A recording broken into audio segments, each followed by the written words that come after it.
There are so many texts that are sacred to yoga. Some are the oldest sacred texts that humanity knows, such as the Rig Veda. The Bhagavad Gita and the Upanishads also have a place in yogic studies. But the most widely read in the West are the 196 short aphorisms of Patanjali, better known as the Yoga Sutras. Some scholars believe that Patanjali wrote these short phrases, and others say he only compiled them after they'd been taught orally for a long time. We do know the sutras were written or compiled by Patanjali sometime around 500 BCE. To begin this new monthly series of Sutra Study, it seemed fitting to begin at the beginning with the first sutra of the first book or pada. Each month, we will study the pronunciation, substance, significance, and context of each word or syllable to allow our minds to absorb how the meaning can apply to many different facets of life and practice. The whole sutra is just 3 words: Atta, Yoga, Anushasanam. This first sutra begins with a word that opens many writings of ancient India, Atta. It most generally means now, but in the context of the beginning of a writing or a discourse, it means and now. It signals the beginning of something deep or extensive.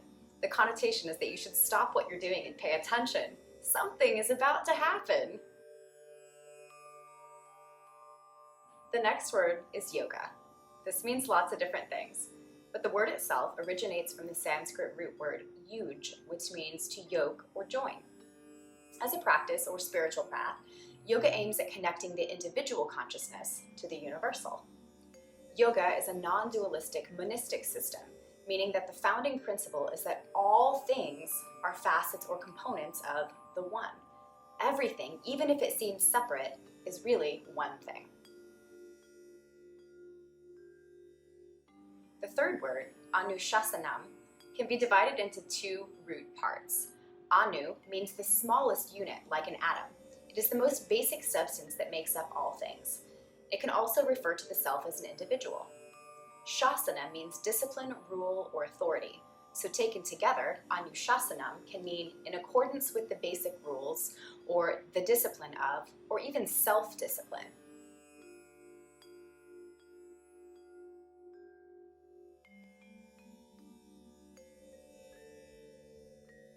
Now that we have an idea of their meanings, let's learn to pronounce these words. You will see some markings over some of the letters, and these give us a reminder that an alternative pronunciation of a letter's sound. Most A's in Sanskrit are pronounced like The ones marked with the line at the flat symbol over the top are pronounced ah. You will also notice the slanted mark over the S. This made the S sound become a sh sound. So let's take it word by word. Atta. Both A's are the sound, and the TH is not a th, but a t. A little extra air comes out after the T sound. Atta, atta, atta. Yoga is pronounced yoga, but you already knew that. Anu is the next. Anu, anu, anu. Shasanam, shasanam, shasanam. So altogether, we have Atta, Yoga, Anushasanam. Atta, Yoga, Anushasanam. Sometimes when transliterated into English letters, the words yoga and Anushasanam are combined into one word where the A that joins them is made the long sound. So then it would be Atta Yoga Nushasanam. Atta Yoga Nushasanam.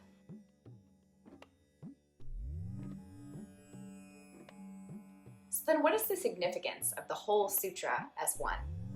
Something like, now yoga teaching, or and now the teaching of yoga. The way I like to translate this sutra is now the discipline of yoga unfolds. I like this translation because it indicates that smallest part from Anu and lets you know what follow will start at the smallest detail and expand into the whole picture of what yoga is in its completeness. Here are some other translations and interpretations of this primary sutra. For Maharishi Sadashiva Isham, or MSI, his book Enlightenment, now the teaching of yoga. Sri Swami Satchidananda's translation of the sutras is one of the most commonly read in English. He translates, now the exposition of yoga is being made. The BR School of Yoga has an entire library of books they've published. One of their teachers, Swami Satyananda Saraswati, entitled his translation, 4 Chapters on Freedom.